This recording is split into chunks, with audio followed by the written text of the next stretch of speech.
conhecimento teórico. Então, é importante a gente dialogar sempre essas duas dimensões.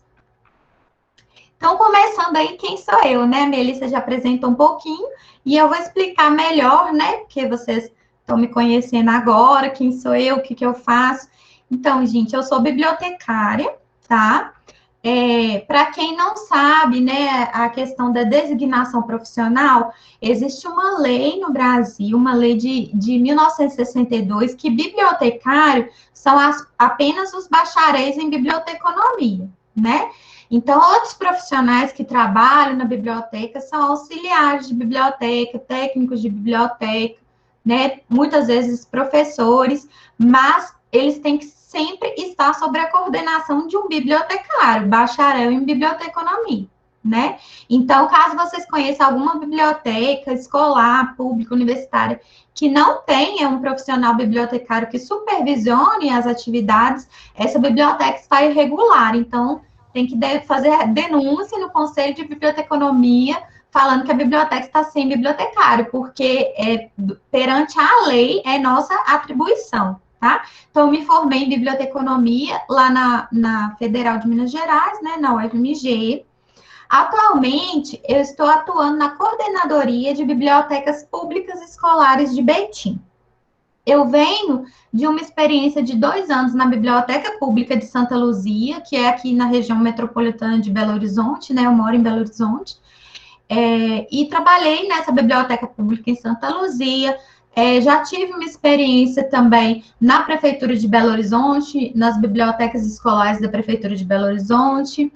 E agora ingressei em Betim, junto à Prefeitura de Betim, e ao ingressar juntamente com outras 3 bibliotecárias, nós montamos essa coordenadoria de bibliotecas públicas escolares, que será responsável por projetos tanto de nível técnico, no que diz respeito à competência e das normas biblioteconômicas, como também de práticas pedagógicas que podem ser realizadas em bibliotecas e que são também da nossa incumbência. Então, é uma coordenadoria nova lá na Secretaria de Educação de Betim. E somando ao todo, eu tenho 8 anos de prática em bibliotecas, né, de atuação em bibliotecas e concomitantemente como mediadora de leitura também. Atualmente, eu estou no doutorado em Ciência da Informação na UFMG, onde eu também fiz o meu mestrado. Vocês que são da área de letras, pode ser, né, que estranhe um pouco essa denominação Ciência da Informação.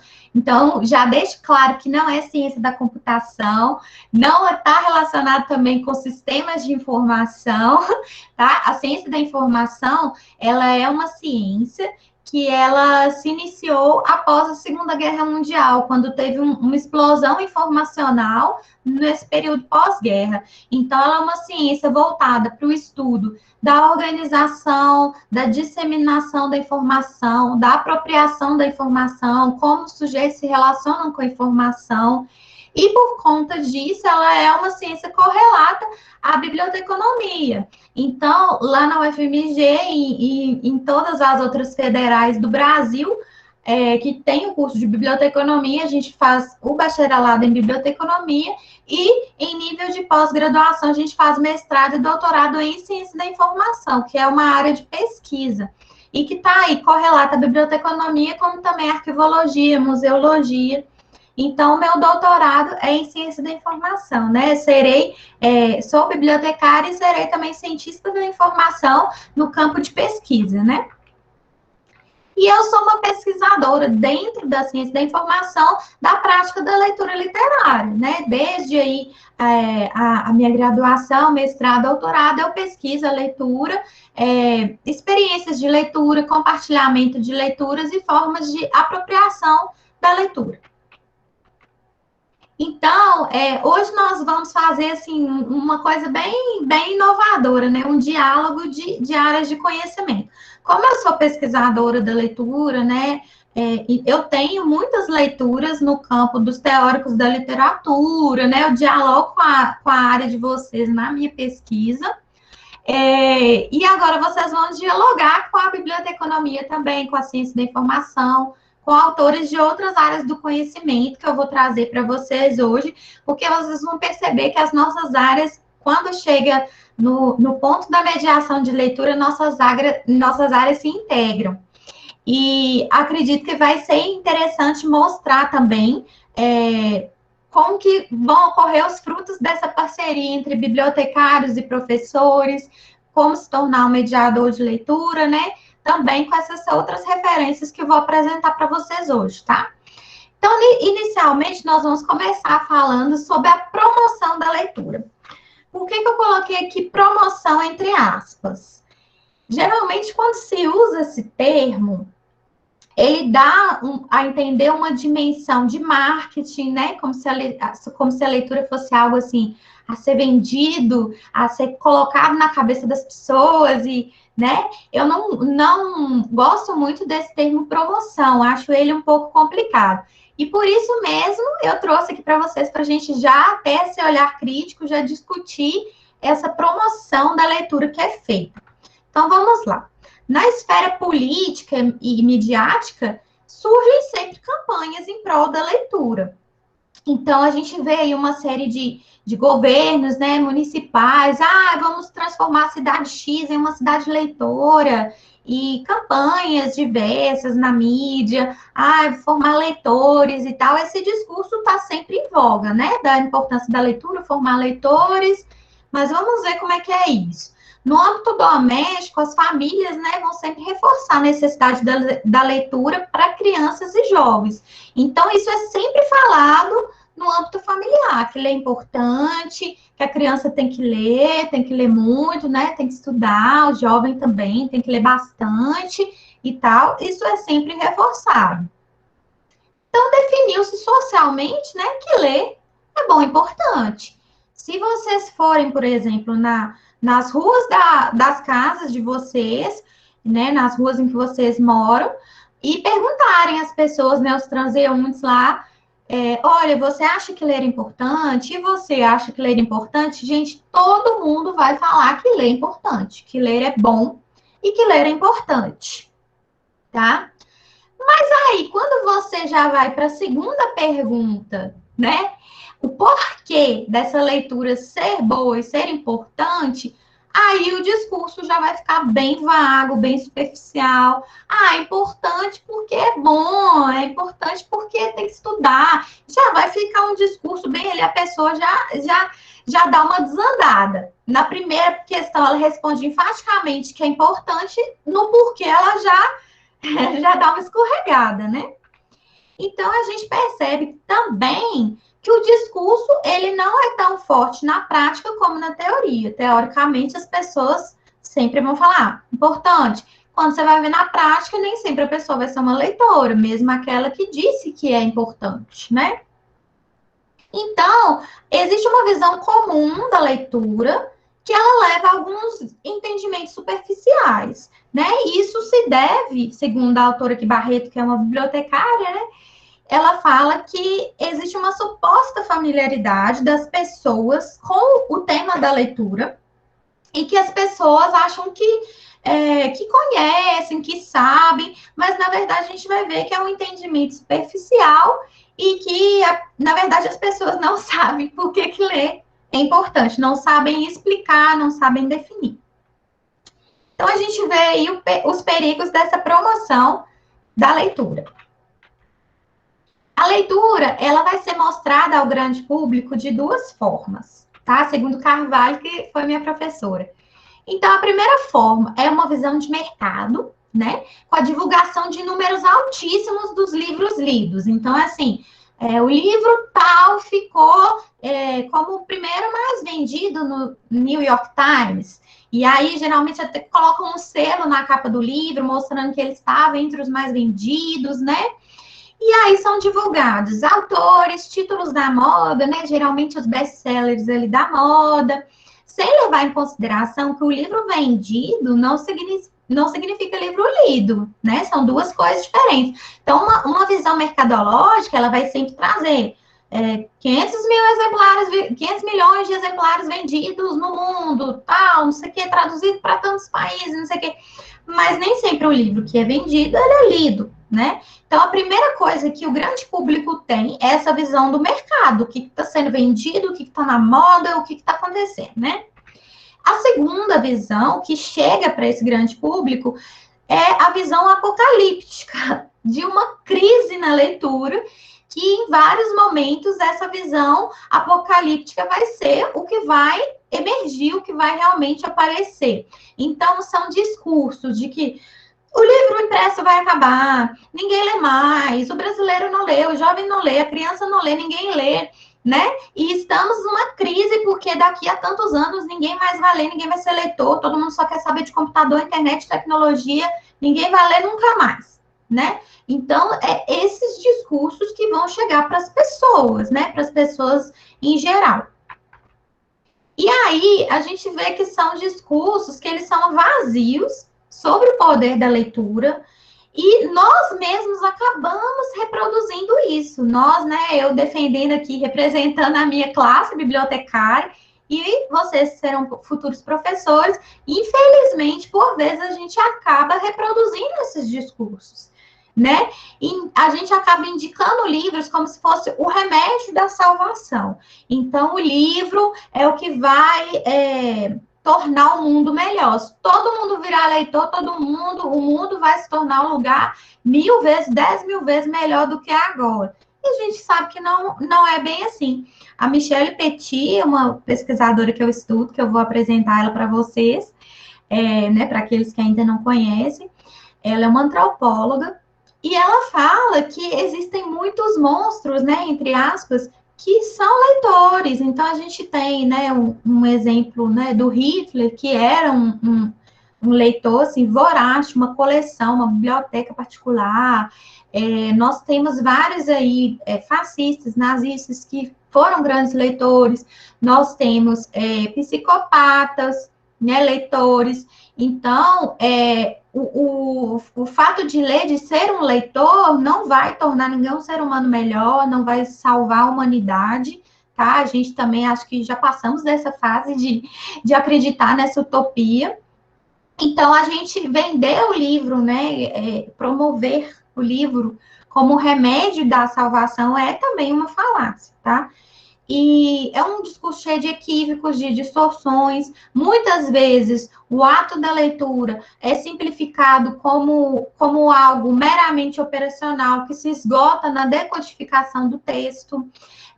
Também sendo promovido como sinal de distinção social. Então, se você quer ser um intelectual, o culto, o inteligente, então você tem que ser um leitor, para você ser diferenciado, para você estar acima das outras pessoas, né? Isso também é algo vendido, promovido.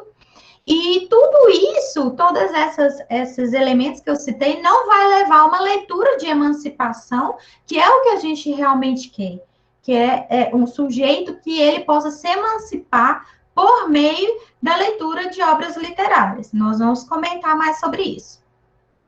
Então, trouxe aqui para vocês esse livro, é um livro fininho, maravilhoso, que é de uma bibliotecária colombiana, ela se chama Silvia Castrilon, e ela vai falar sobre o direito de ler e de escrever. E ela fala muito no tocante a essa questão da promoção da leitura literária.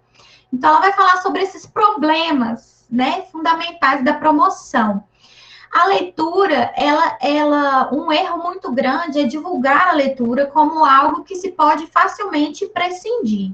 Então, assim, é um luxo, né, das elites, é algo supérfluo, algo que só quando você já tem muitas coisas que você vai buscar a leitura, né?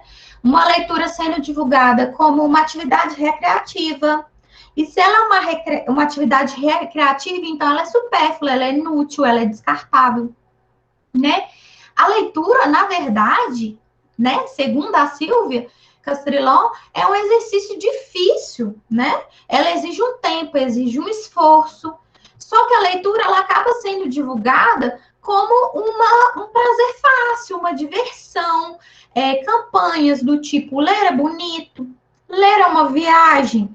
Isso acaba, mesmo que tenha intenções positivas, acabam criando falsas expectativas, porque são ideias muito simplistas do que é a leitura. E se você falar para uma criança, por exemplo, para um jovem, que ler, por exemplo, ler é um prazer. Isso é tão complexo, tão discutido, né? Porque muitas vezes ele pode entender que ler é um prazer igual ir na praça andar de bicicleta. Ler é um prazer igual chupar um colé, né? Na verdade, não é esse o prazer que a leitura oferece. O prazer da leitura ela é um prazer mais complexo. Porque quando lemos, por exemplo, um drama, uma história triste, nós não sentimos um prazer no sentido de um entretenimento fácil, de uma alegria, de dar risada, como você dá risada de uma piada. Não é esse tipo de prazer. É um prazer mais profundo, o prazer da fruição, um prazer da arte, um prazer da reflexão, do pensamento, né? Então, isso tudo tem que também ser passado para a criança, para o jovem, para o adulto, né? Por que não? E não realmente simplificar e falar, ler é bonito, leia porque, né, você vai ser uma boa menina, um bom menino se você ler, né? Outra armadilha é promover o livro nessa visão mercadológica, né, como um bem de consumo, como um lazer fácil, descompromissado, distorcendo as funções sociais e políticas que a leitura possui intrinsecamente, né, nessa ação de ler. Então, a Castrilon vai falar que a leitura, em especial a leitura literária, ela não é um meio de lazer passivo. Ao contrário, ela tem profundo sentido e valor. Então, aqui uma reflexão. Na sociedade contemporânea, então, né, recapitulando tudo que eu apresentei, existe esse consenso de que a leitura é importante na vida do sujeito, né? Diversas pessoas pertencentes a diferentes contextos e classes sociais vão afirmar enfaticamente a importância da leitura. Contudo, quando se questiona o porquê, a relevância do ato de ler, as respostas são evasivas e superficiais. Então, agora eu coloco para vocês refletirem. Afinal, qual é a real importância da leitura literária? E aí, nesse momento, vocês, como estudantes, como futuros professores, futuros profissionais, vocês vão refletir qual resposta eu daria se eu fosse questionado a respeito da importância da leitura. Como eu responderia? O que eu falaria? Por que ler é importante? Né? E isso é uma questão que vocês podem anotar aí depois, no momento das perguntas, quem quiser ler o que escreveu ou falar o que pensou sobre a importância, a gente pode também dialogar sobre isso e refletir. Afinal, qual a real importância da leitura literária? Eu trouxe aqui um vídeo para vocês, que é um vídeo da Bel Santos. É assim, 40 segundos, é menos de um minutinho. Ela fala por que ela lê, né? Por que ler, por que ler. A Bel Santos, ela é uma pesquisadora também da leitura literária. Ela, no mestrado dela, ela estudou leitores de bibliotecas comunitárias, então ela é uma pessoa muito gabaritada, né, para falar sobre essa temática, e nesse vídeo, particularmente, ela respondeu essa pergunta de forma bem pessoal, porque ela lê, porque ela recorre à prática da leitura. Eu vou ver se eu consigo compartilhar o vídeo. Se a gente não conseguir escutar o vídeo, não for possível, né, porque às vezes dá algum problema no Meet, aí eu deixo depois o link para vocês assistirem rapidinho, né? Eu vou tentar aqui, porque, né, já que a gente está aqui, a gente tenta. Então, vou interromper o compartilhamento. Geralmente, quando compartilha a janela, aí ele dá. Aí vocês vão me falar se vocês vão escutar o som. Deu certo. Deu certo? Eu leio para me distrair, eu leio para me entender como pessoa, eu leio para entender os outros, eu leio para entender o sentido da existência, do meu lugar no mundo, eu leio para descansar, leio para ficar em silêncio, leio para encontrar companhia, leio para me reinventar. Minha primeira memória de leitura, na verdade...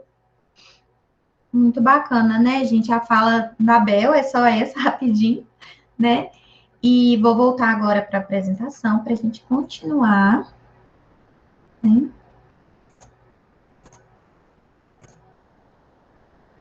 Voltaram a ver a apresentação? Tá certinho? Tá, sim. Sim. E aí eu trouxe para vocês aqui, né? Me inspirando na Bel, né? Que falou tão bem, refletiu sobre as próprias questões. Eu trouxe para vocês aqui né? E vou falar para vocês por que eu leio, né? Eu leio porque na literatura eu encontro tanta coisa sobre mim mesma, uma profundidade tamanha de sentimentos transpostos no papel. Parece mágica ler e me ver ali, escrito em fragmentos, um aqui, outro ali, em livros diversos. Pequenas partes de mim, escritas por outros, partes humanas minhas que são partilhadas pelos demais. Assim, me sinto menos só, mais humana, mais igual. Ler é como costurar retalhos e ir me tecendo aos poucos, reconhecendo cada retalho meu como parte de algo muito maior. Então, eu leio para entender o mundo e me compreender, conhecer as diversas formas de se viver uma vida e as perspectivas humanas sobre a existência. Então, esse é meu depoimento pessoal, depois quero saber o de vocês também. Então, do que se fala quando se fala de leitura? Eu vou mostrar para vocês aqui a concepção da Michelle Petit, essa antropóloga, que eu falei que é uma pesquisadora da leitura. E ela vai falar de duas leituras diferentes. Uma leitura que é útil e uma leitura que é inútil. Entre aspas, né, gente? Mas vejam bem, vocês vão me perguntar, Jéssica, você é bibliotecária, vai falar de uma leitura inútil? Vou falar de uma leitura inútil, vocês vão gostar muito. É a que vocês mais vão gostar, eu creio, tá? Então, vamos falar primeiro da leitura útil. Como que é essa leitura útil? A leitura útil, gente, ela normalmente é aquela leitura que tem um objetivo, que ela tem uma finalidade.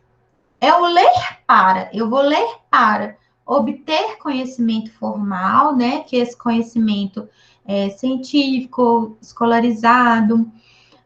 Vou ler para me apropriar da linguagem, por exemplo, me apropriar da língua portuguesa, porque eu quero ampliar meu vocabulário, aprender a falar melhor, escrever melhor. É uma leitura ligada, muitas vezes, às práticas paraescolares, então, né, a leitura que o professor mandou, a leitura que o professor pediu, a leitura que eu preciso ler para fazer a prova. O acesso ao saber, né, eu quero conhecer, eu quero saber sobre determinada área, sobre determinado tema. Para aquisição do capital cultural também, né? Então, a pessoa, ela atingia ali uma elite cultural mesmo, que a gente nomeia, né? Como elite cultural, elite intelectual. Então, ela quer fazer parte, ela quer ter capital cultural para ingressar nessas outras instâncias. E uma vantagem social. Aquilo de, né? Eu sou uma pessoa diferenciada porque eu leio. Então, é essa leitura que tem uma utilidade, tá? Contudo, essa leitura dita útil, ela é também uma forma de dominação e controle. Por quê? Nos modos tradicionais de inserção social, as famílias, a escola, a igreja, elas direcionam leituras para crianças, jovens, de forma a impor normas de conduta. Então, são leituras doutrinatórias que vão guiar o comportamento das pessoas. Então, você vai ler para se tornar uma pessoa de tal maneira para caber dentro das caixinhas, né? Então, tem esse lado também dessa leitura que é útil. Ela é guiada, muitas vezes, por um interesse que não é o do próprio leitor, né? Nem sempre, mas muitas vezes que não é o do próprio leitor. É um interesse de outras instâncias que fazem parte do contexto de vida social, político, econômico daquele sujeito, né? E aí a leitura inútil, né, gente? Do outro lado, vamos para a leitura inútil. Então, é aquela leitura que ela não tem fins objetivos, ela não serve para, eu não vou ler para, eu vou ler. Vou ler, nem vou ler ponto final, eu vou ler 3 pontinhos, vou ler reticências, né? Então, ela tem alguns fins menos visíveis, ela contribui para a elaboração da subjetividade, da interioridade, do imaginário, sinaliza a potencialidade da leitura em interpretar a realidade, explicá-la, investigá-la, analisá-la, e ela desperta novas concepções de mundo e de vida. Então, ela é uma leitura voltada para a introspecção, para a reflexão, para a educação de sentimentos, para visões de mundo, para ampliar mesmo a consciência do sujeito. E essa dimensão da leitura inútil, ela não é do agrado de muitos, não. Por isso, muitas vezes, ela é encoberta com manto de eficiência e é reduzida a uma prática objetiva tentando se levar ela para o lado útil, né? Ela é uma leitura inútil porque ela não é utilitarista, percebe? Então, ela não vai ser do agrado de muitos, por quê? Vamos para um exemplo. Quando, no âmbito familiar, uma criança, ela precisa de ler um livro para a escola, para fazer uma prova, ela vai ser super incentivada a fazer essa leitura. Mas se essa criança, um adolescente, se perde numa leitura de um livro que ele não tem uma finalidade específica, e essa pessoa está lá num gesto íntimo, solitário, fazendo essa leitura, ela vai incomodar as outras pessoas desse âmbito familiar. Muitas vezes ela vai ser tida como uma pessoa individualista, como uma pessoa que não quer participar de atividades gregárias, né? Ah, por que meu filho adolescente está lá trancado dentro do quarto lendo e não está aqui na sala com a família, fazendo parte aqui, né, da nossa atividade coletiva, por que ele está afastado? Então, isso vai incomodar. Uma pessoa mergulhada nos livros, ela vai incomodar as outras pessoas por causa disso. Por que será que essa pessoa está preferindo ficar ali e não está preferindo, né, fazer parte de um contexto mais coletivo, gregário, uma ação, né? Então, as pessoas não gostam muito, não, da leitura inútil, não, e tentam levar somente para esse lado utilitarista mesmo. Então, o que a gente tem nessa questão dessas denominações, né? Leitura útil, a gente tem aí um processo de formação. E a leitura inútil, a gente tem um projeto de humanização dos sujeitos. O ideal é a gente trabalhar as duas instâncias, né? Porque as duas são necessárias. Mas tomando aqueles cuidados, né? De olhar essa questão do controle, né? Nessa questão da leitura útil, né? Então, quanto à formação, a gente tem que a leitura literária, ela é desejável, porque ela torna o sujeito mais hábil no uso da língua, aí vocês, professores, né, vão usar muito da leitura literária como ferramenta, como estratégia para que os alunos se tornem mais hábeis no uso da língua. Aquisição, né, de uma inteligência mais crítica, reflexiva e o alcance de novas esferas de conhecimento. Isso é mais do que necessário. E é papel dos professores, né, usarem a leitura nesse contexto. Só que também não pode ser esquecido a dimensão de humanização, a leitura inútil.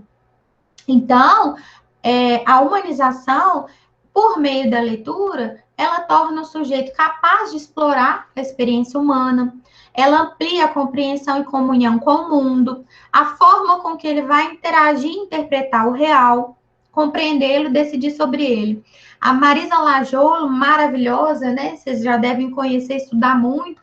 Eu indico esse livro aqui, ó, Literatura Ontem, Hoje e Amanhã, que é, assim, incrível. Ela escreve, né, de uma forma incrível, fluida, leve, e é um livro teórico, né? E ela vai falar que a função da literatura não é transmitir nada, mas sim criar, né? A literatura vai ser esse espaço. O Compagnon, ele até tem um artigo que ele fala, literatura para quê? E aí ele vai fazer uma revisão teórica, né, sobre como a literatura foi compreendida no decorrer dos séculos. E aí ele fala, a literatura, ela serve para desorientar. A literatura, ela desorienta, ela incomoda, né? E por meio disso, ela emancipa. Então, essa questão da humanização mesmo da literatura, né? O próprio Cândido, né? Até anotei aqui, o Antônio Cândido fala: humaniza em sentido profundo porque faz viver.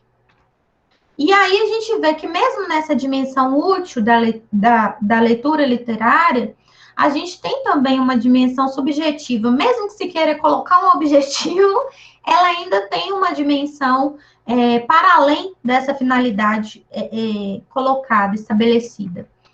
Então, por exemplo, né, vou dar aqui dois exemplos. O acesso ao saber. Eu quero ler para acessar o saber, o que existe, conhecimento. Então, na dimensão prática, eu quero obter conhecimento formal, capital cultural, melhorar meu desempenho escolar, conseguir um emprego. Só que mesmo eu fazendo isso, muitas vezes eu vou chegar nisso aqui, nessa outra dimensão subjetiva.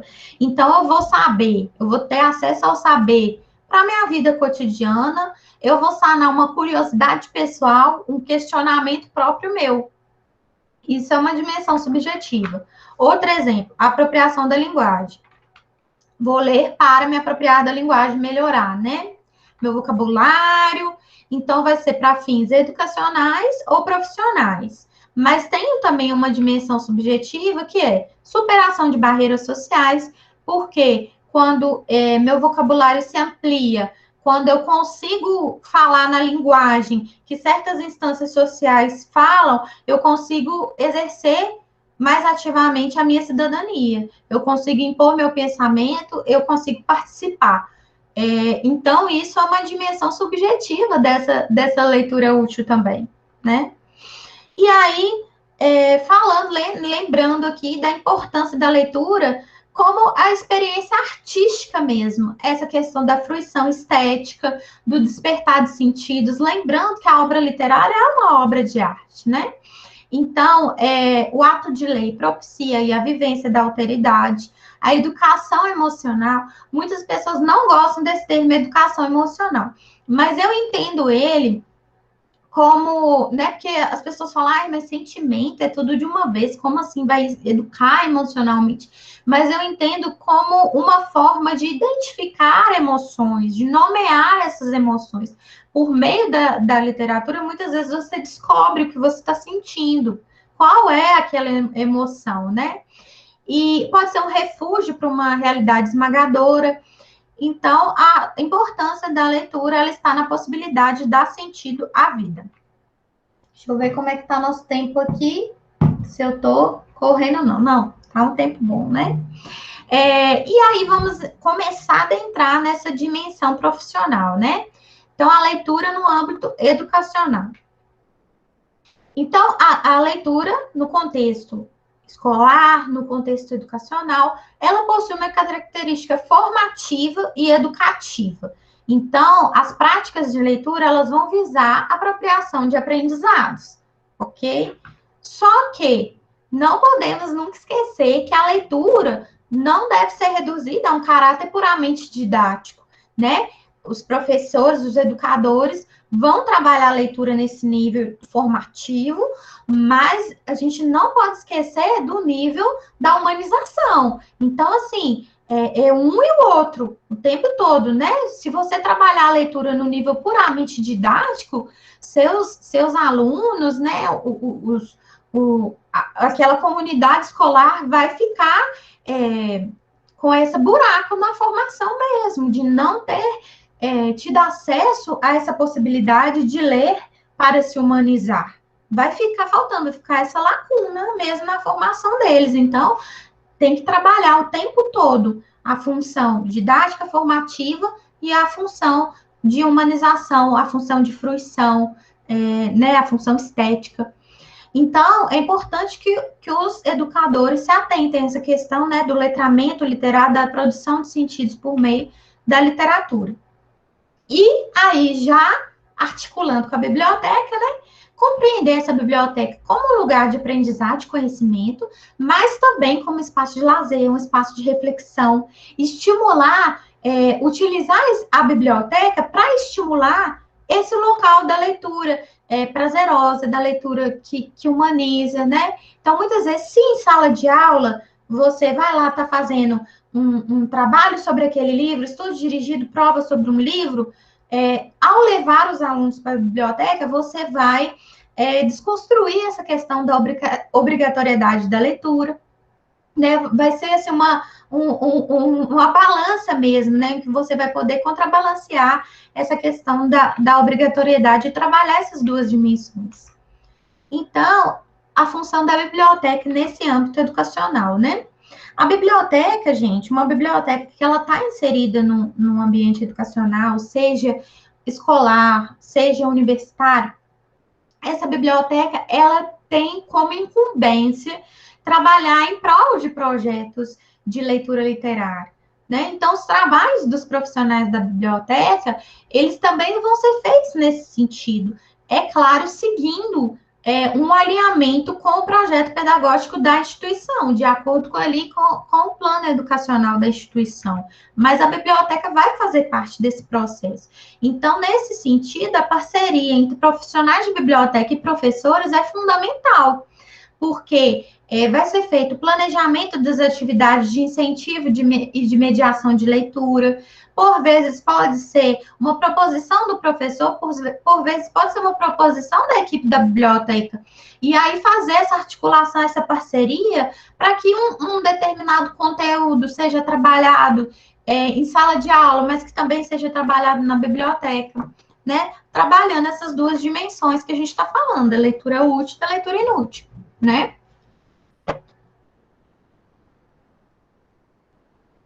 No ensino superior, a gente vai ter, tem um trabalho da Barreto, né, bibliotecária, cientista da informação, que ela estudou a leitura no contexto acadêmico. E aí ela cientificamente comprovou que no senso comum nós já desconfiávamos. Que o ingresso no ensino... Minha avó está retornando, acho que alguém abriu o microfone. O ingresso no ensino superior, ele ocasiona um progressivo afastamento das práticas de leitura literária. Então, os discentes, né, de curso do ensino superior, eles vão se distanciando da leitura literária por vários motivos, mas existem sempre discursos comuns. Então, eles vão alegar que há um enfoque na leitura acadêmica, em detrimento da leitura literária, e que não há incentivo por parte dos professores da instituição para a leitura de obras literárias. Então, esses alunos, né, vocês, né, gente, agora eu estou falando de vocês. Vamos falar. Né, eu estou dando aula também, né, como eu estou no doutorado, estou dando aula para o ensino superior, né, para graduação em biblioteconomia, então escuto falar isso demais. Professora, a gente não tem tempo para ler, a gente não tem tempo para ler, estamos nos afastando da leitura, aquela coisa toda. E eu coloco para vocês a reflexão. Quem tem tempo para ler? Leitura é questão de tempo? Isso é uma coisa a se pensar.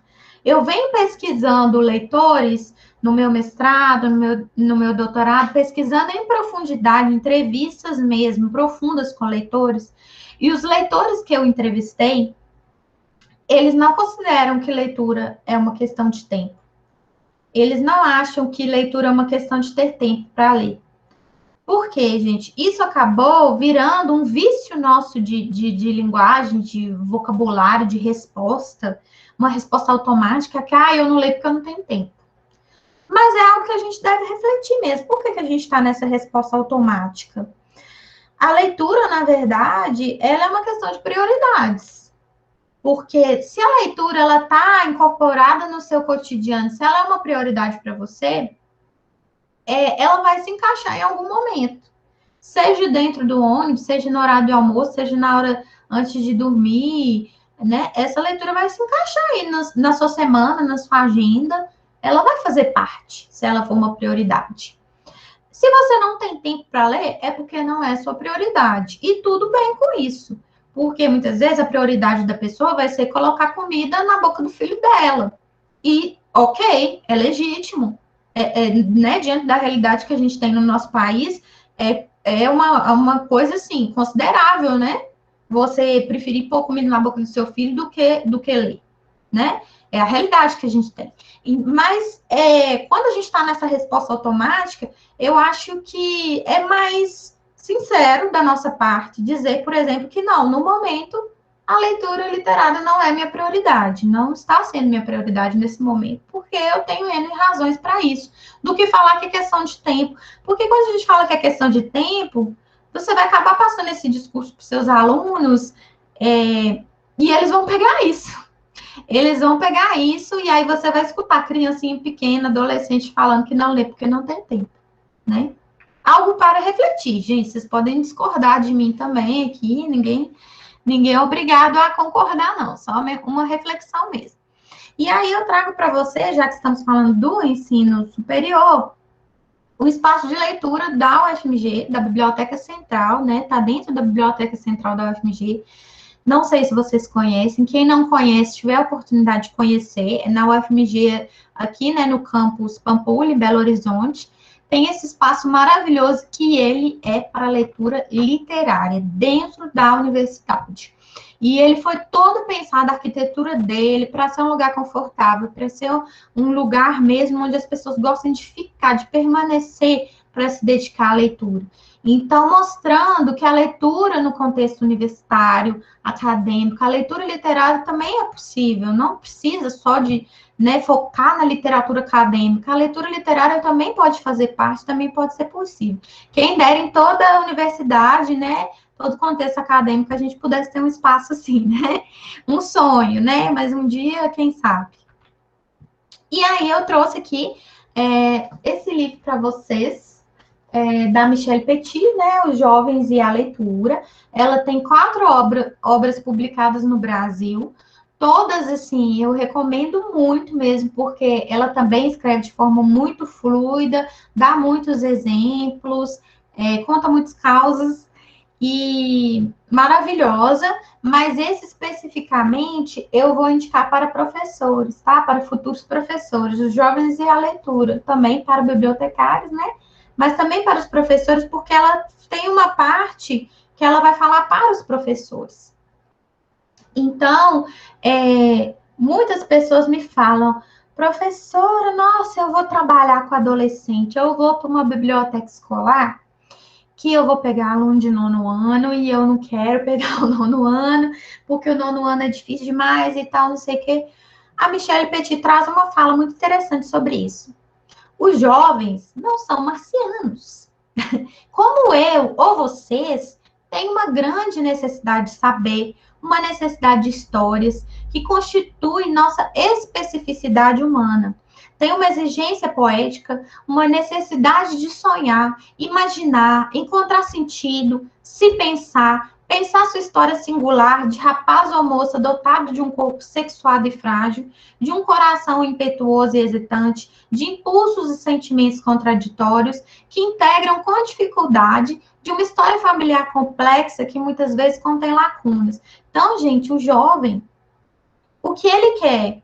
O mesmo que você, né? O questionamento que você, adulto, faz sobre a sua vida, sobre o mundo. A gente começa isso aí na juventude, né? O jovem não está tão distante da gente, vamos aproximar esse jovem, né? Então, quando eu for trabalhar com jovens, eu não vou partir da minha visão lá de adulto, colocando o que eu acho que o jovem deve, o que ele não deve ler, o que deve, o que não deve fazer. Não.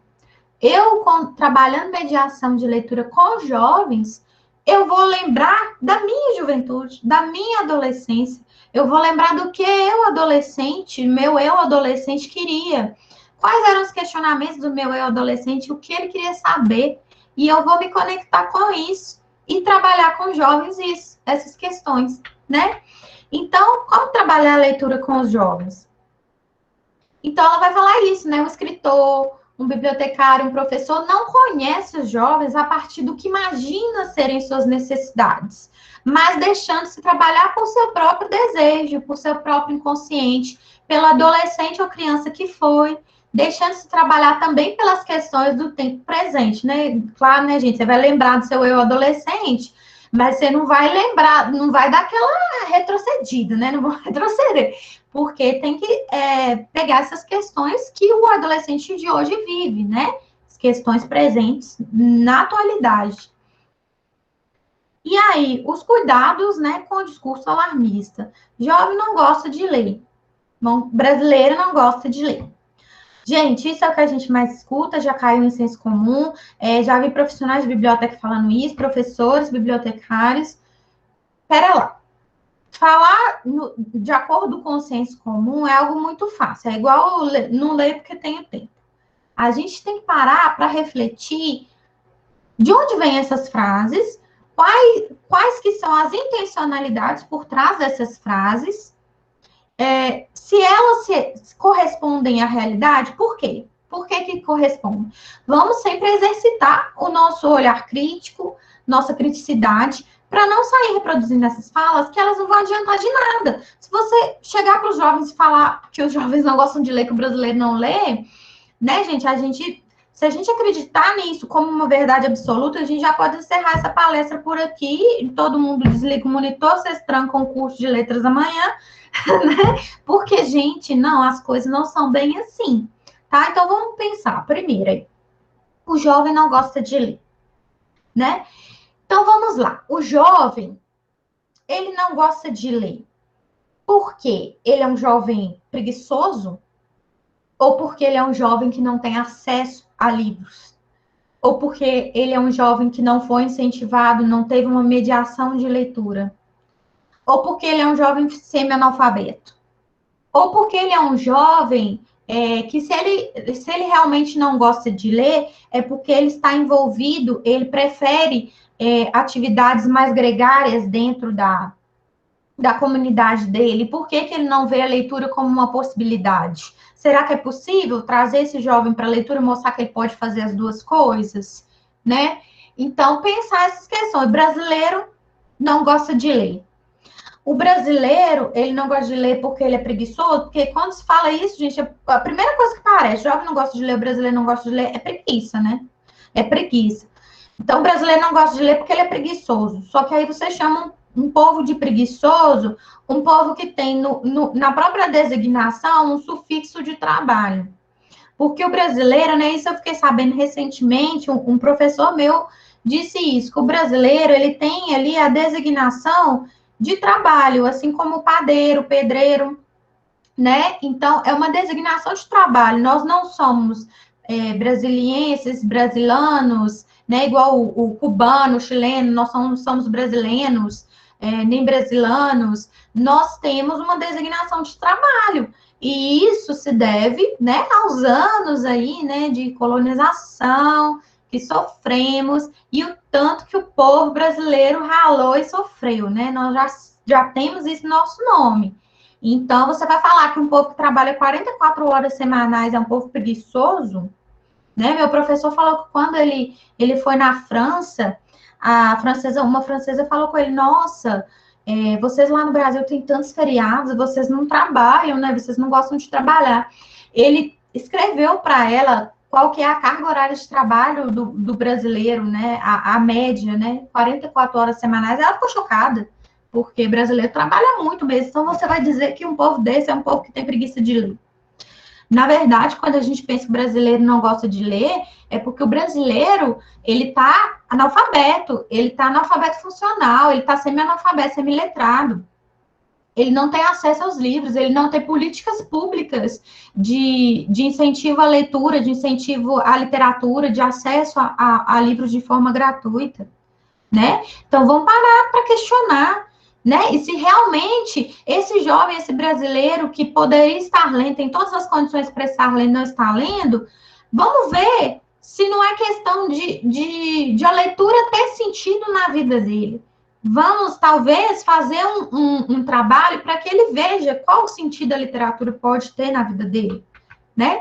Então, são questões que não podem ser tão simplistas assim, envolve meio social, escolaridade insuficiente, ausência física de livros, dificuldade com a linguagem, dúvidas sobre a utilidade da leitura, né? Literatura para quê? Nem todo mundo sabe responder isso, né? Na verdade, a maioria não vai saber. Conflito com valores ou modos de vida no lugar onde vive, essa questão, né? Se eu for ler onde eu vivo, o pessoal vai achar muito ruim comigo. Os jovens, né, da minha comunidade não vão me aceitar.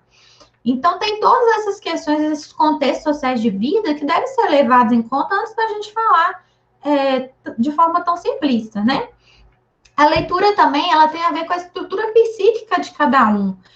Numa perspectiva freudiana, ela vai ser ligada à forma como a pessoa lida com a falta e com a perda. Que a pessoa vai ser uma pessoa que vai sentir esse chamado, esse prazer de ler e se identificar com essa ação, tem a ver com a estrutura psíquica da pessoa também, tá, gente?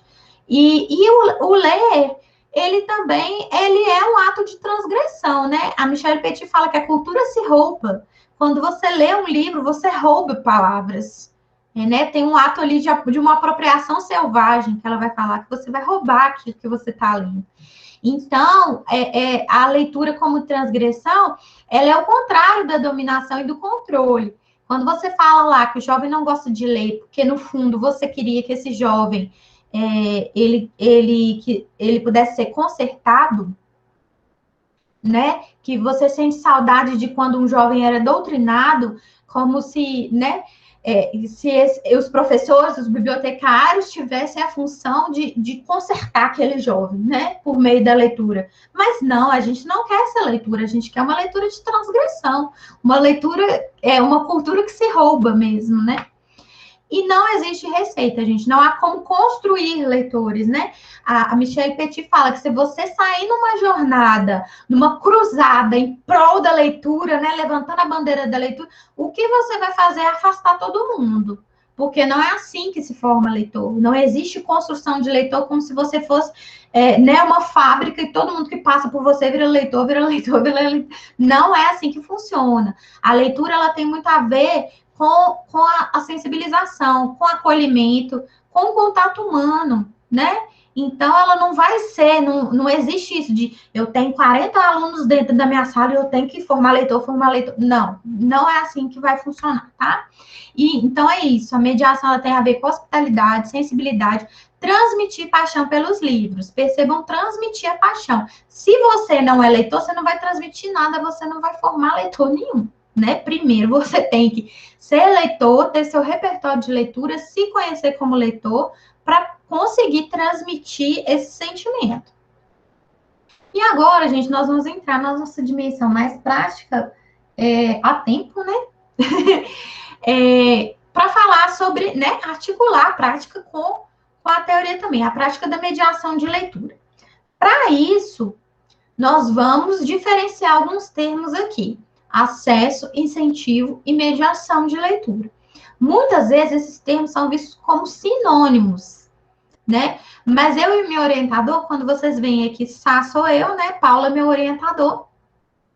A gente fez um trabalho, foi publicado como capítulo de livro, que diferenciou esses três termos, acesso, incentivo e mediação, de forma que a gente consiga diferenciar três frentes de atuação quando a gente fala de leitura literária. Então, vamos lá para essas três frentes, tá? É muito simples de entender com os exemplos, vocês vão conseguir entender bem. O acesso à leitura. O acesso à leitura, ele envolve o espaço físico da biblioteca, né? Quando a gente fala de uma escola, o lugar do acesso à leitura é a biblioteca. Quando a gente fala de um município, o lugar de acesso à leitura é a biblioteca pública. Quando a gente fala de uma universidade, o lugar de acesso à leitura é a biblioteca universitária. Então, quando a gente fala de acesso, a gente logo pensa no espaço físico, né, da biblioteca. Pode ser também uma biblioteca digital, né, nesses tempos, né, inclusive de ensino remoto emergencial, temos aí também as bibliotecas digitais. A gente pensa num acervo, tá? E numa organização e disponibilização. Gente, depósito de livro não é biblioteca. Se você chegar num local e eles falarem um amontoado de livro, um tanto de livro dentro de caixa, e eles falarem com vocês que é biblioteca, vocês podem desmentir. Não é biblioteca. O termo biblioteca, a definição, a gente compreende como organização de um acervo, né? Então, pressupõe a organização. Então, tem que ser um acervo organizado em que a formação, os livros, as obras, os materiais bibliográficos, não bibliográficos, estejam disponíveis, né? Então, a gente tem aí algumas etapas, isso, né, da competência dos bibliotecários, mas eu vou falar aqui para vocês conhecerem também os trabalhos dos bibliotecários, porque, infelizmente, muitos professores menosprezam a nossa função, falam que a gente fica na biblioteca lendo o dia inteiro, que a gente não faz nada, né? Isso é um desconhecimento, né, gente? Então, vou apresentar para vocês também o que o bibliotecário faz. Tem todo um tratamento da informação, catalogação, classificação, indexação, ordenação, isso tudo para disponibilizar os livros para os usuários. Então, a gente fica 4 anos na faculdade estudando normas internacionais, sistemas de classificação, e a gente tem 3 vertentes de estudo, né? 3 frentes de estudo na biblioteconomia.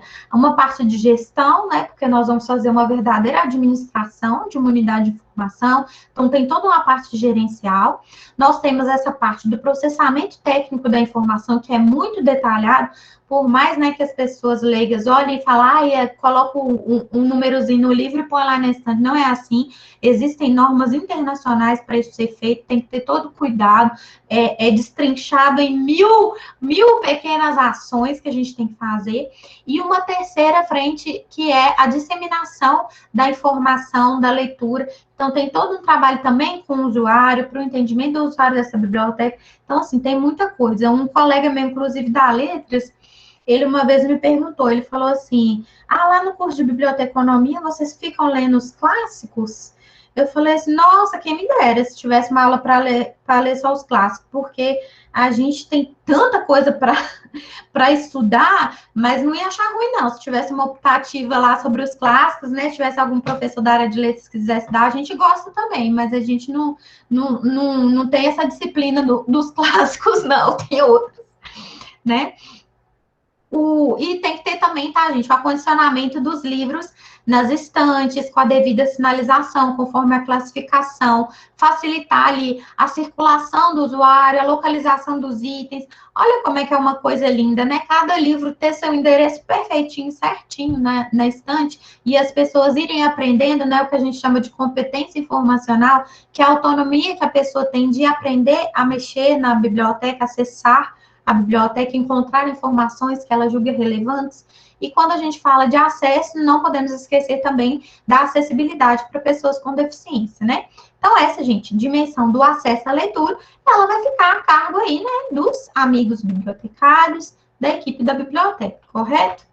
E aí, eu trouxe aqui para vocês 3 imagens que vão ilustrar o acesso à leitura, que é aqui, né, desde de uma sinalização do acervo. Essas imagens são da Biblioteca Pública de Santa Luzia, tá?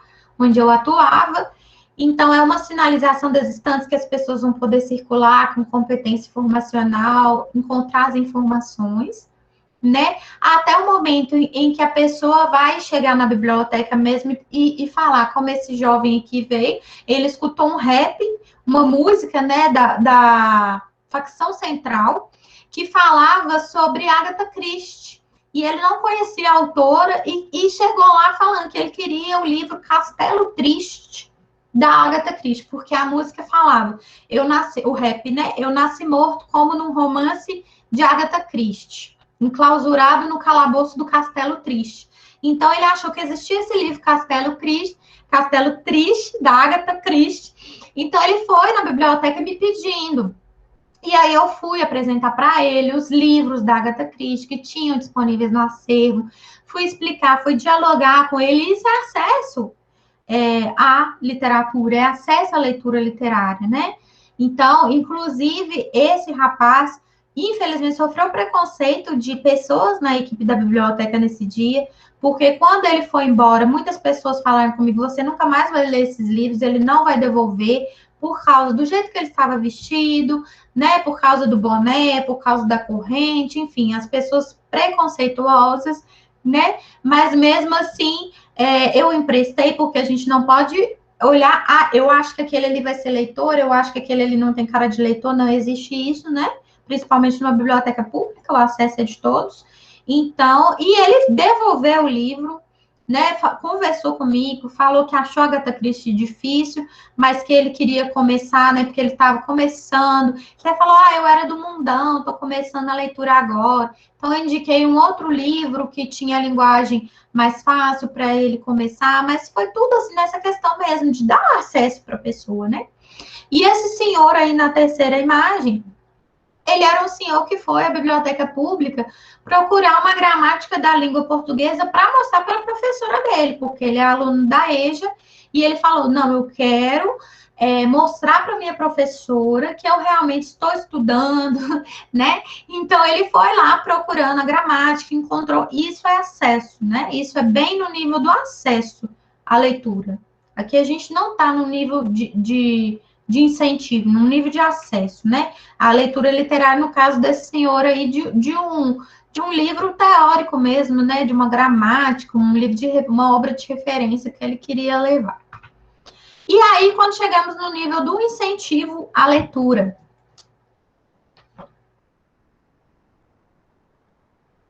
No incentivo à leitura, a gente tem ações de sensibilização do sujeito para levar à prática da leitura. Então, são ações mais generalistas, tem um público maior, né? São ações massificadas que vão buscar atingir um público grande. Por exemplo, turmas de escolares, né? Turmas de escolas. No caso dessa imagem aí, foram duas turmas que foram na Biblioteca Pública Municipal ver uma exposição que a gente estava realizando. Isso foi uma atividade de incentivo à leitura. Então, tínhamos lá cerca, assim, de 50 alunos, 60 alunos, né? Um público grande.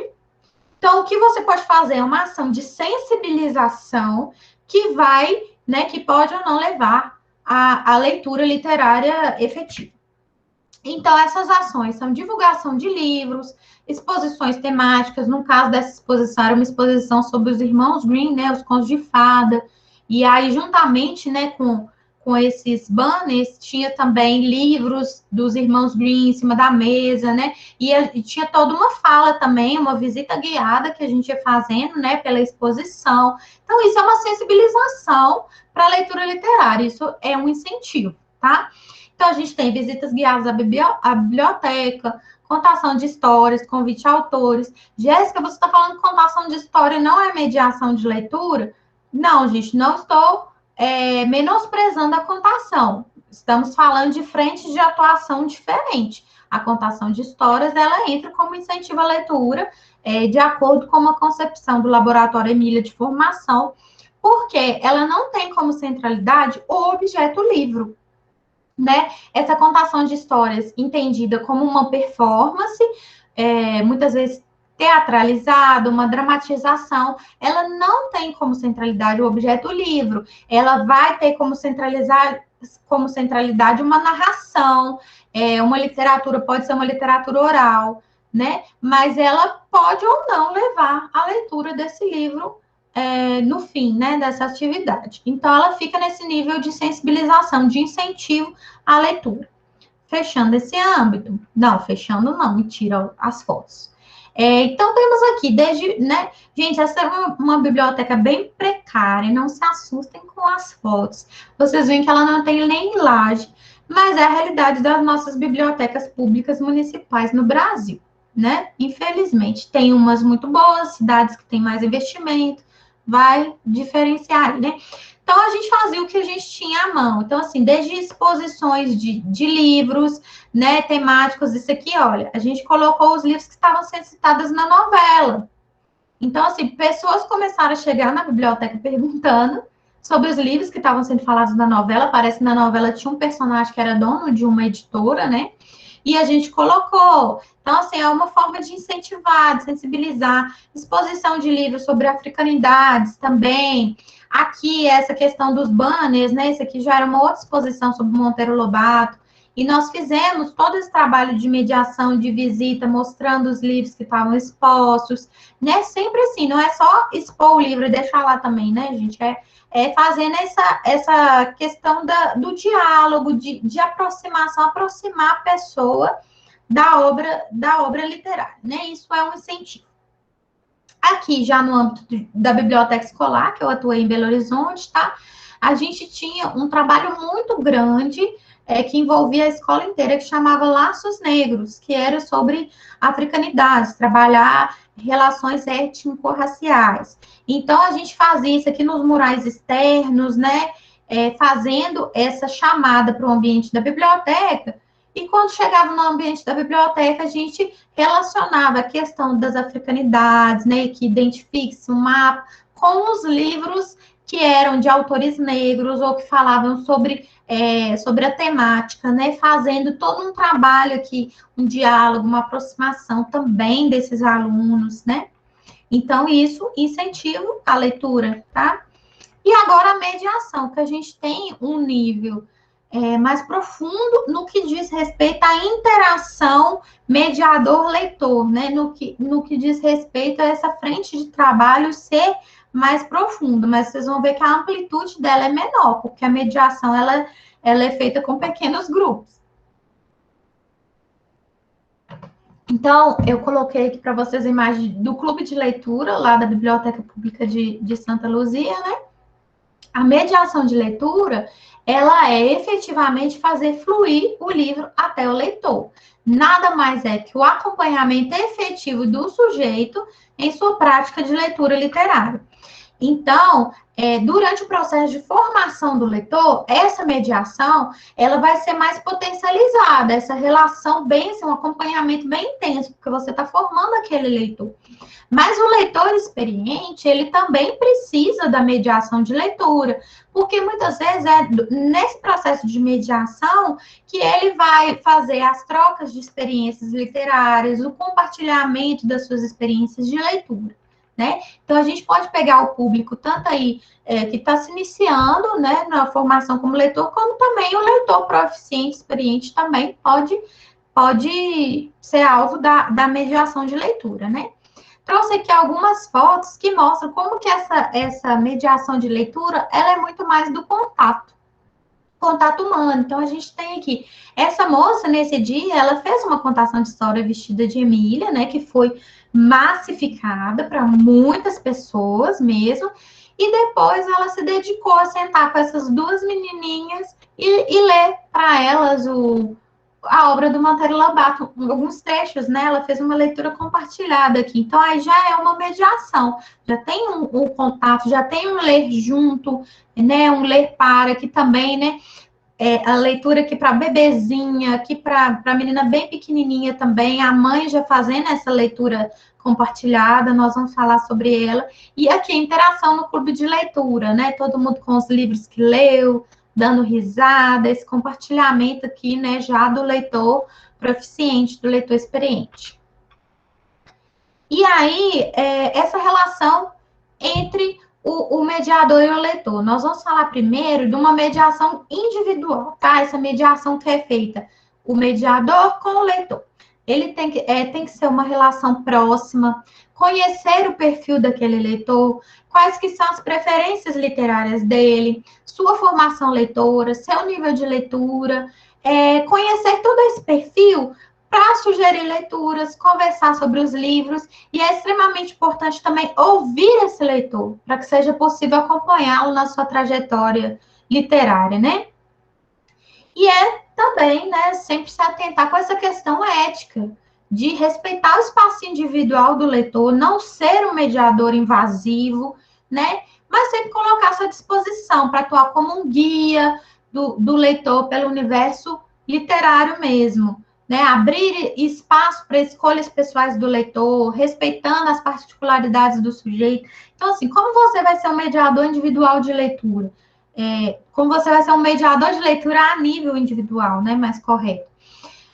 Por exemplo, você pega uma criança de aí 11 anos, né, já está um pré-adolescente, eles têm uma certa dificuldade de migrar do setor infantil da biblioteca para o setor infanto-juvenil, né? Muitas vezes você vê até alunos maiorzinhos, crianças maiorzinhas, que não querem ele desgarrar da literatura infantil, mesmo sendo excelentes leitores, já sendo leitores que têm ali a proficiência de leitura, eles não querem sair dali, às vezes por um medo, né, de pegar um livro maiorzinho, mais grosso, né, um receio, será que eu vou dar conta? Então, o mediador, a Michelle Petit fala que é aí que o mediador entra, né, nessa questão de apresentar, de indicar. Muitas vezes, quando você tem um leitor adulto, esse leitor adulto, ele só lê determinada literatura.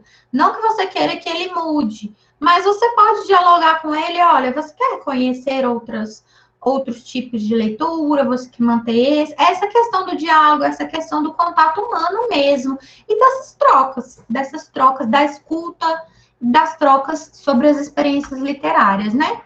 E aí, em grupo, quando a gente fala de mediação de leitura em grupo, a gente tem duas formas, né? Com a centralidade do objeto livro. Então, nesse momento aqui, por exemplo, eu estava fazendo uma leitura compartilhada, né? Vocês veem que eu estou com o livro aqui, mas todo mundo tem uma cópia desse conto, né? Eu estava lendo Felicidade Clandestina, da Clarice Lispector, e foi uma leitura compartilhada. A leitura compartilhada é isso, é quando você lê junto, você lê coletivamente. E aí você promove a integração dos leitores com aquela obra literária, né? Despertando ali a curiosidade, a construção de sentidos por meio da narrativa literária. Então, é uma leitura compartilhada. Essa é uma forma de fazer mediação de leitura em grupo, tá? Outra forma são os clubes de leitura. O clube de leitura, ele é um ambiente riquíssimo, tá, gente? Aqui também do clube de leitura da Biblioteca Pública, que está intimamente ligado à necessidade de compartilhar essas experiências vivenciadas por meio da literatura. Então, muitas vezes, o leitor, ele tem necessidade de falar. Ele quer falar, ele quer compartilhar, né? Você termina de ler um livro que você se identifica, que você gosta, você quer falar sobre ele, você quer... E muitas vezes não tem com quem falar no âmbito familiar, né, com os amigos. Então, um clube de leitura, ele pode ser esse caminho, essa possibilidade. Todas as experiências que eu tive com o clube de leitura foram maravilhosas, foram riquíssimas, assim. Fiz na biblioteca escolar, fiz na biblioteca pública. Então, assim, é maravilhoso, assim, você está num ambiente em que as pessoas vão fazer trocas, né? Esse clube, esse modelo de clube que eu implementei era sempre um modelo temático. Então, assim, esse mesmo vamos falar sobre livros clássicos da literatura brasileira. E aí todo mundo lê o que quer dentro da literatura brasileira e na hora da roda de conversa vamos trocar experiências sobre essas obras, indicar ou não e falar as impressões pessoais, né? E aí, então, assim, temas, pode ser por gênero literário, né? Livros de suspense, livros de terror, romances românticos, e aí vai circulando, né? Esses temas, e é um modo que chama muita atenção das pessoas, porque é um clube de leitura que ele vai ter certa autonomia, certa liberdade, né? Aqui é esse que eu coloquei para vocês, que foi feito na biblioteca escolar, sem obrigatoriedade nenhuma, tá, gente? Por adesão, somente os alunos que queriam mesmo, que faziam inscrição para participar, e era geralmente assim, esse grupo com essa quantidade mesmo, no máximo aí 20, 25 alunos, né? É um tamanho bom para um clube de leitura. E aí, no ambiente do ensino superior, para quem tiver interesse, eu recomendo esse livro, A Literatura como Remédio, os Clássicos e a Saúde da Alma, do Dante Gallian. Ele é um professor de história, e aí ele implementou um clube de leitura numa faculdade de medicina de São Paulo. E assim, deu super certo a experiência dele, então, para provar também que dentro da universidade a gente pode inserir a leitura literária, né? E aí esse livro dele é maravilhoso, vai bem para essa dimensão da valorização das histórias de leitura de cada participante. Então, ele vai falar que além da narrativa da obra literária, cada participante tem a sua história de leitura com aquela obra, né? Que vai ser a relação dele com aquela obra, o momento em que ele se dedicou àquela leitura. E isso diz respeito a essa dimensão da humanização Então, os resultados que ele teve, né, desperta, potencializa a experiência de leitura, amplia o horizonte cultural, as questões, né, essenciais da experiência humana, abertura para si, para o outro, o efeito terapêutico da literatura. Muito interessante, tá, gente? Recomendo também o Gaia. Então, aqui, essas 3 frentes de trabalho que a gente tem, né, acesso, incentivo e mediação, esse quadro, ele vai ajudar a gente a entender bastante essa questão do alcance, da relação com o público, né? Já estamos acabando, viu, gente? Caminhando para o final. O acesso, né? Primeira dimensão aí. A gente tem que a disponibilização de livros literários na biblioteca, devidamente selecionados e organizados. Ele tem um alcance grande, porque percebam que a seta aqui, ó, ela está crescendo. Então, o acesso, ele tem o potencial de atingir toda a comunidade. Todo mundo que quiser pegar livro dentro do ambiente escolar, dentro de uma universidade, vai poder, né? Então, o acesso está lá, os livros estão lá. A relação com o público do mediador público já está em ordem inversa, né? Essas setas são inversamente proporcionais. Então, perceba, o alcance muito grande, só que aqui a relação do mediador com o público, ela já é uma relação superficial, impessoal e genérica, porque os livros estão disponíveis para acesso, né? Então, não tem a relação mediador-público. Já no âmbito do incentivo, a gente tem ações de sensibilização do público, visando a prática da leitura literária, né?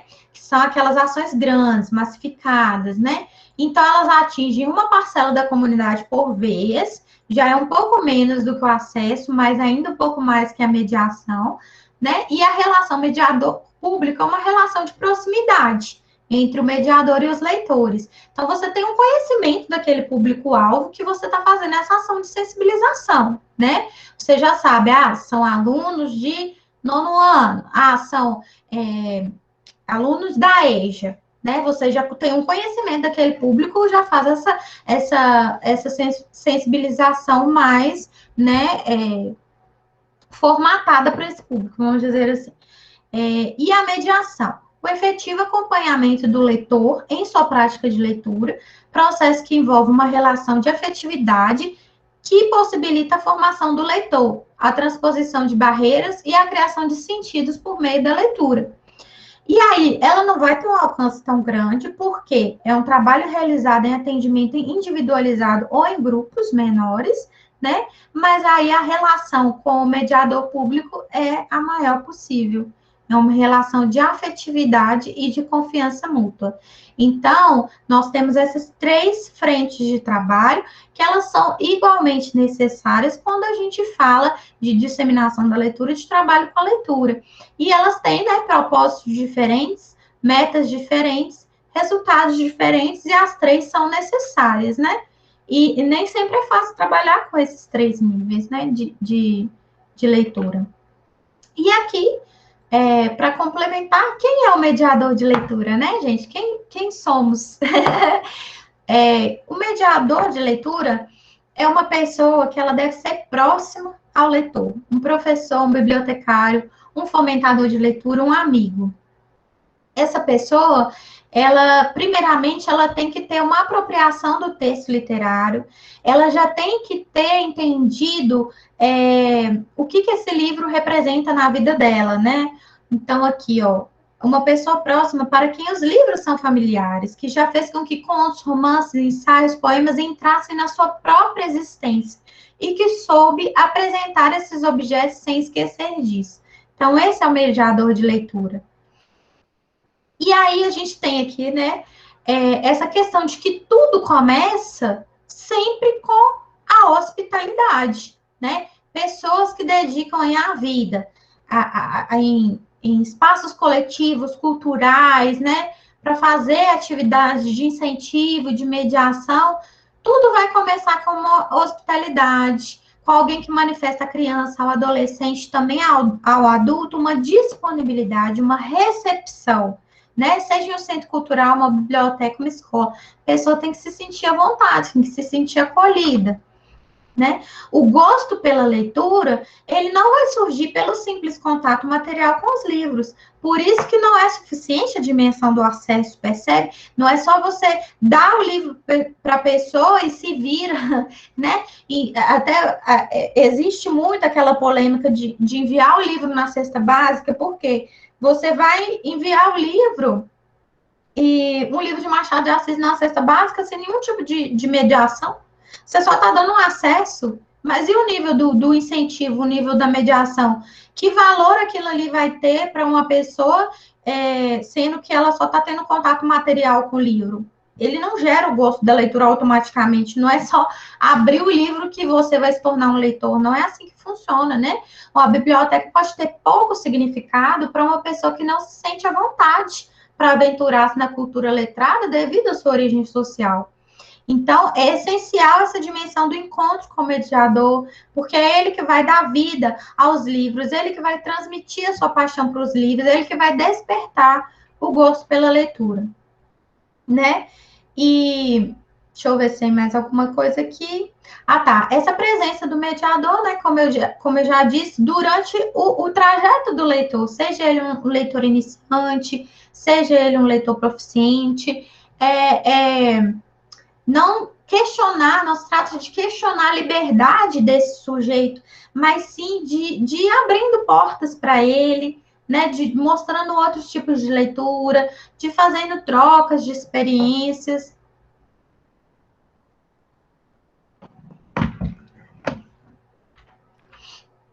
Então, aqui, para finalizar nossa fala de hoje, em tempo, né, ainda bem, sugestões para atuação como mediador de leitura, tá? Isso aqui eu fiz para vocês, adaptado desse capítulo que eu publiquei com o meu orientador, vai ficar nas referências também, quem quiser ter acesso depois. A gente tinha colocado lá sugestões para o bibliotecário atuar como mediador de leitura. Mas aqui eu adaptei para vocês no contexto, né, dos profissionais que futuramente serão professores. Então, a primeira coisa, gente, ser um leitor constante e curioso. Construir seu repertório de referências. Não adianta você querer ser um mediador de leitura, sendo que você só leu 5 livros na sua vida, né? Você tem que ter um repertório, você tem que conhecer, né? Isso será fundamental no momento da escolha, de avaliação dos livros, porque geralmente nas bibliotecas escolares existe uma comissão de seleção dos livros que vão ser adquiridos pela biblioteca. Os professores podem fazer parte dessa comissão. Então, você tendo esse repertório, você pode sugerir, participar desse momento das escolhas dos livros que vão ser adquiridos pela comunidade escolar. Conhecer o acervo da biblioteca do local onde você trabalha, já tendo essa visão, né? Pensando na diversidade e multiplicidade dos perfis de leitores, né? Então, não adianta também ser aquele professor que só vai ficar em sala de aula, tem que ler, tem que ler, tem que ler, mas nunca foi na biblioteca da escola, não conhece o que tem lá, o que pode indicar para os alunos, né? Tem que ter essa articulação. Conhecer o público da comunidade escolar, suas necessidades e demandas. Vamos ter esse momento de escuta. O que os alunos querem, né? Vamos fazer essas trocas. Vamos analisar o que pode ser trabalhado para atender essas demandas deles também. Zelar pela garantia do acesso à leitura. É aquela questão que eu disse. Se a sua biblioteca escolar ela está sem o profissional bibliotecário, ela virou um depósito de livros, isso aí cabe denúncia, porque tem que ter esse acesso. Se não tiver o acesso à leitura, que é essa primeira frente de trabalho, como que o professor vai fazer o incentivo, a mediação, se não tem o acesso? Fica complicado, né? Fica complexo. Então, zelar por essa garantia também. Fazer parcerias com os profissionais da biblioteca.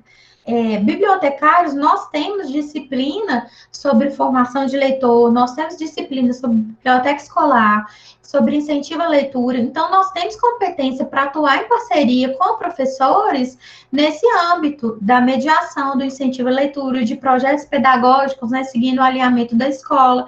Então, procura os profissionais de biblioteca, que podem ser feitas parcerias muito interessantes, que vão ampliar os horizontes dos alunos, né? Todo o trabalho vai ser feito tendo em vista como foco os alunos mesmo, ampliação de horizontes, de projetos. Então, fazer essas parcerias, né? Isso dos dois lados, né? Tanto os bibliotecários, os profissionais da biblioteca procurarem os professores, como vice-versa.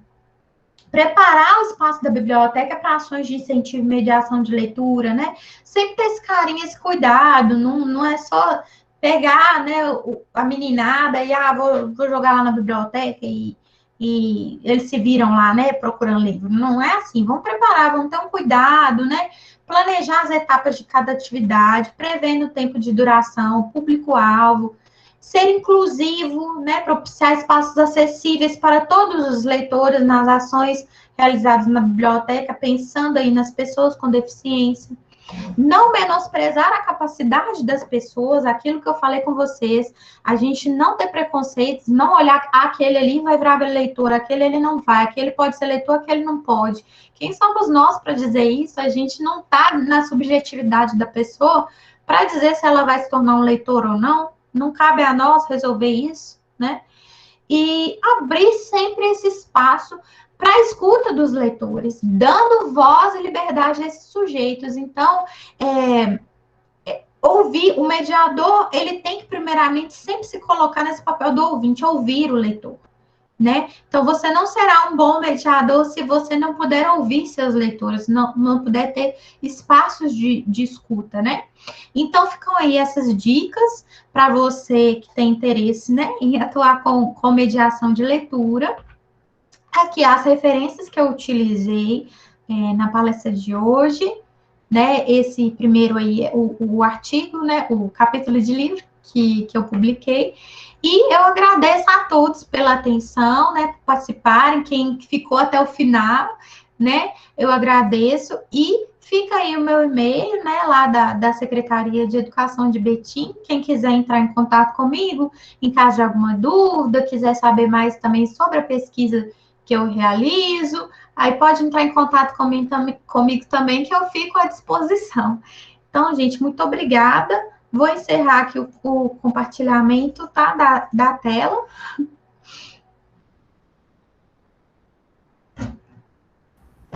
Jéssica, amei. Muito, muito boa. Um assunto que tem tudo a ver com o nosso curso, né? Nós que somos professores, que vamos formar muitos leitores, né? Pretendemos formar muitos leitores. Muito bom mesmo, muito obrigada. Olha, eu vou passar a palavra para a Melissa, que ela vai te passar algumas perguntas e comentários que chegaram aí no chat ao longo da sua fala. Obrigada, gente. Estou vendo o pessoal elogiando. Que bom que vocês gostaram. Fico muito feliz. Obrigada mesmo. Eu achei que foi ótimo também. Eu acho que essa é uma discussão muito importante para a gente da letras, porque eu sempre converso isso com a Jéssica, porque a gente está em dois lados diferentes da leitura, né? Então, a gente, na letras, a gente está estudando a literatura como objeto de estudo, né?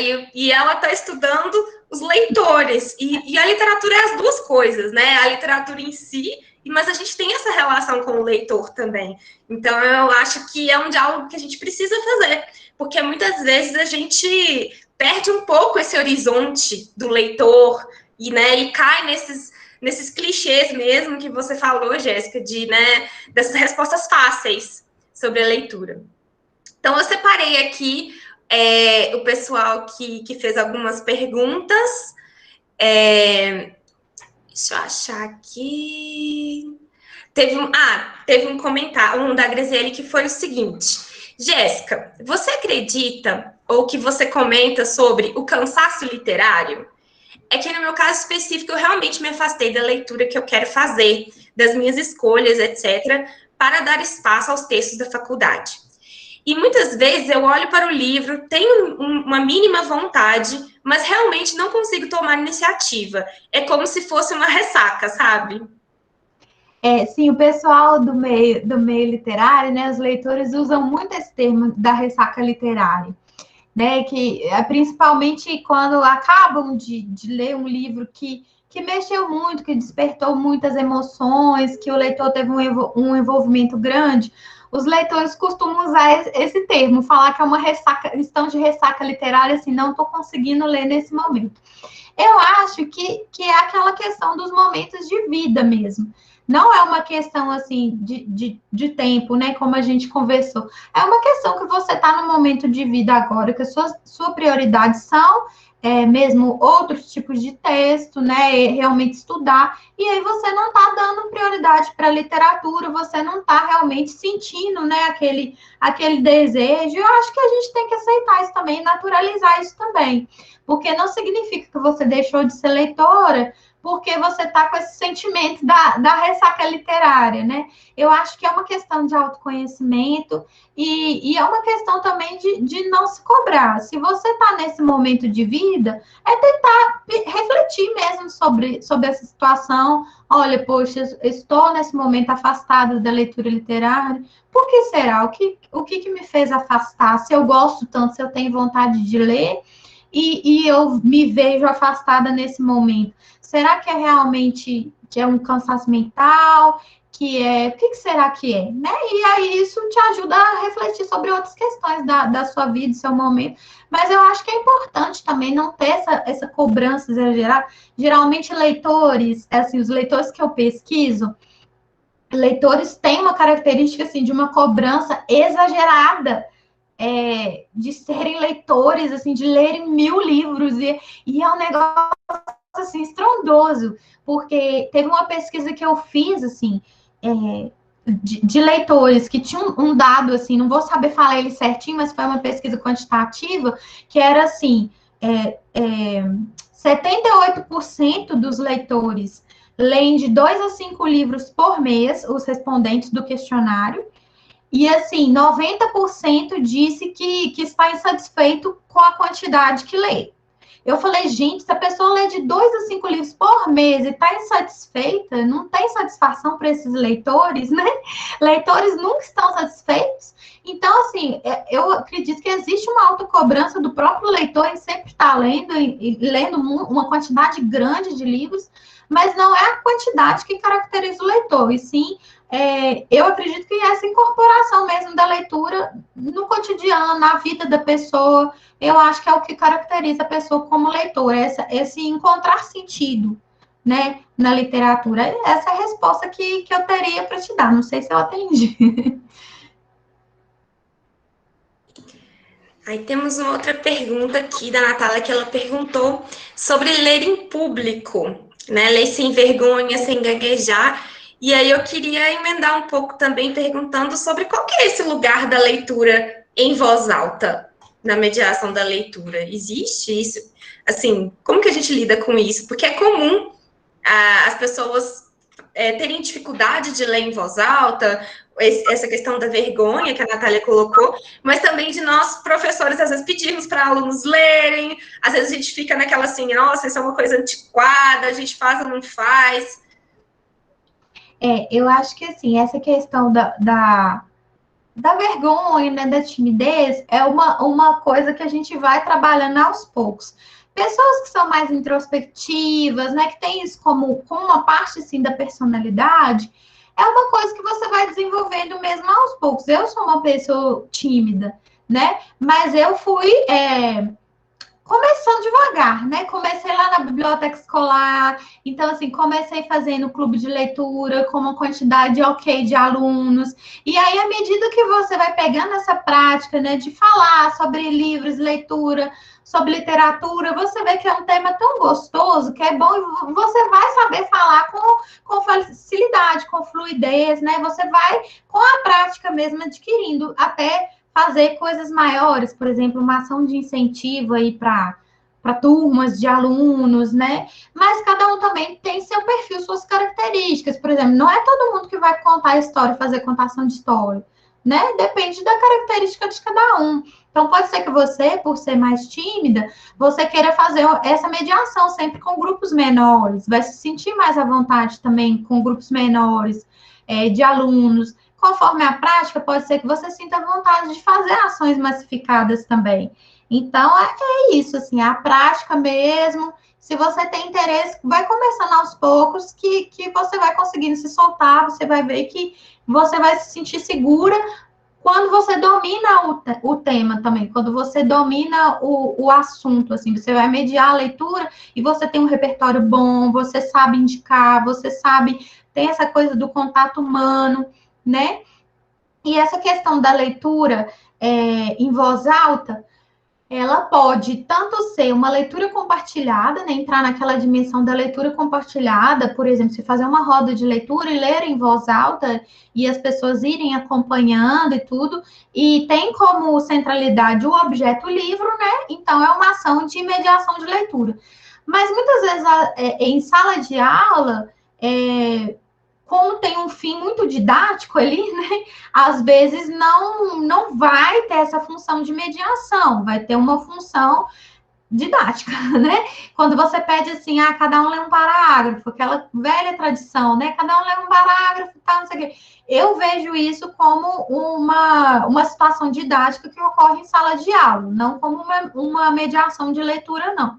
Mas é possível fazer leitura em voz alta e ser uma leitura compartilhada, aí com uma outra proposta, mesmo que seja em sala de aula, mas com uma outra proposta, né? Colocar todo mundo em roda e fazer ali realmente a interação, a troca de experiência depois da leitura, aí sim eu consideraria uma mediação de leitura.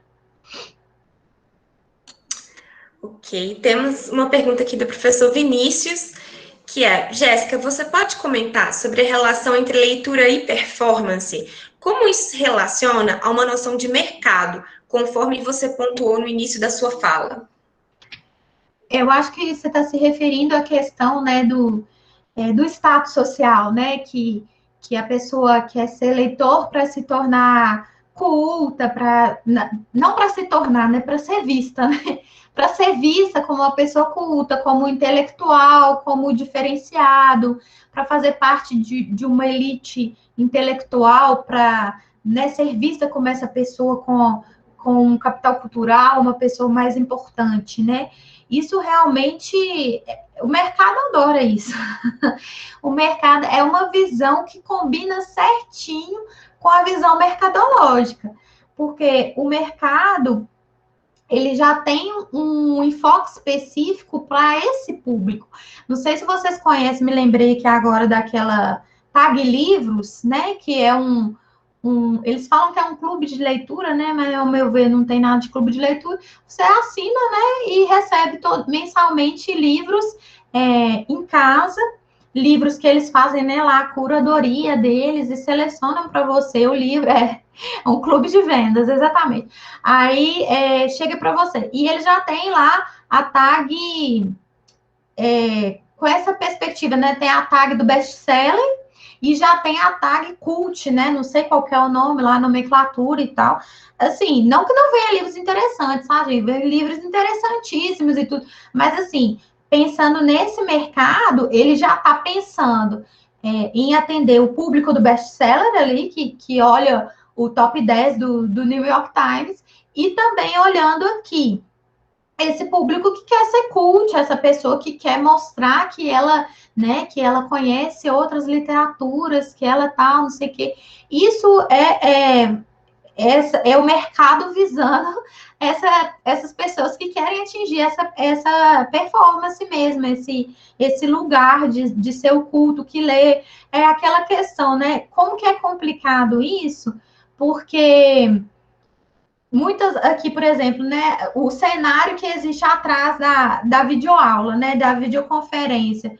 Muitas pessoas têm lá as estantes, né, de livros atrás, mas são estantes falsas. São estantes falsas. A pessoa compra uma estrutura falsa para montar, para mostrar que ela é culta, que ela, olha, eu tenho uma biblioteca em casa, né, e tal. E, assim, soube muito, assim, de pessoas que pessoas importantes que na pandemia, para fazer videoconferências e tudo, adquiriram essa questão, né, da estante falsa para colocar atrás. Então, assim, é esse imaginário, né, do leitor culto, do leitor que tudo sabe, da pessoa que é instruída porque ela tem muitos livros, né? Não precisa nem ler, só de você ter muito, nossa, olha lá o tanto de livro que ele tem. Então, assim, o mercado dialoga com essa perspectiva de forma, assim, muito lucrativa. Eu diria muito lucrativa, porque vão lucrar bastante mesmo com essa concepção do leitor que tem muitos livros e tal. Eu acredito que seja bem intrínseca essa relação do mercado com essa cultura da performance do leitor. Só lembrando de uma questão com isso, uma vez eu conversei com uma agente literária e ela falando que livros no Brasil que não fossem de edição de luxo, eles costumam não vender, né? Então, não é comum para a gente aqui ter aquele livro paperback, né? Que é aquele papel de jornal, aquele livro mais molengoso, assim mesmo, que é o livro mais barato, que é uma coisa comum no exterior, né? De se ter essa edição mais simples e ter a edição de luxo para aqueles que querem colecionar. E os nossos livros aqui, o mercado editorial, ele já faz com a edição de luxo, né? Tem orelha, o livro tem capa, o papel é caro. E você acha que isso tem a ver, Jéssica, com essa questão do leitor performático? Muito a ver. Inclusive, você falando, eu me lembrei de uma leitora que eu entrevistei no meu mestrado. Ela é uma leitora, blogueira literária, né? Produzia conteúdo sobre literatura no Instagram, YouTube, todas as mídias sociais. E ela tinha parcerias com editoras que enviavam livros. Então, assim, ela tinha muitos livros em casa, né? Aquela coisa toda, ganhava muita coisa, mas ainda assim ela comprava muito. E ela falou comigo que ela não conseguia parar de comprar. Então, assim, saiu o Crepúsculo, primeira edição ela comprou, saiu a edição com capa do filme, ela comprou, edição de luxo ela comprou, saiu o Crepúsculo, edição de luxo em espanhol, ela comprou, mesmo sem ler espanhol. Então, assim, ela tinha livros em inglês sem saber ler inglês, livros em espanhol sem saber ler em espanhol. Era uma questão de consumo. Então, assim, ela era realmente uma leitora, né, proficiente, frequente, assídua, voraz, mas ela tinha essa questão do colecionismo mesmo de livros também, atrelada à experiência de leitura dela. Então, tem isso mesmo, esse impacto do mercado mesmo, né? Olha, se você é realmente fã do Crepúsculo, como era o caso, você vai comprar a edição com capa do filme, edição em espanhol, inglês, seja lá qual for, né? Então, tem isso mesmo dessas edições. Conheci muitos leitores que iam na biblioteca pública doar livros, porque compraram novamente, né? Então, assim, saiu a capa do filme, aí eu vou doar minha coleção antiga porque eu adquiri com a capa do filme. E por aí vai, né? Por aí vai, a questão do mercado mesmo. Pessoal, alguém tem mais alguma pergunta que gostaria de fazer, ou abrindo o microfone aí, ou deixando no chat?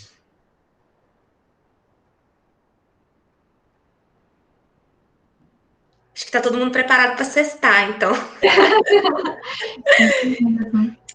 Jéssica, eu te agradeço muito por ter participado. Vou passar a palavra, então, à Ana para ela encerrar, então, o nosso evento. Ok? Obrigada, Melissa, pela mediação.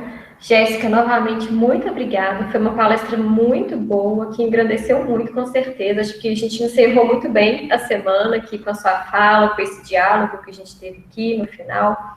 Muito obrigada mesmo. Eu gravei a palestra, vou pedir a Melissa para te encaminhar depois, tá? A gravação. E todo mundo que participou, todos os alunos, pessoas, a gente recebeu muita gente de outras instituições também, não só nossos alunos do IEF, então teve muitos inscritos de outras instituições interessados no tema. Então, agradeço todo mundo que esteve aqui com a gente, que dialogou, que comentou aqui, muito obrigada. Então, a gente encerra por hoje e fiquem de olho lá no Instagram que a gente vai divulgando as próximas palestras. Muito obrigada a todo mundo. Obrigada a todos, gente. Um beijo a todos. Muito obrigada, viu? Tchau. Próxima. Com certeza.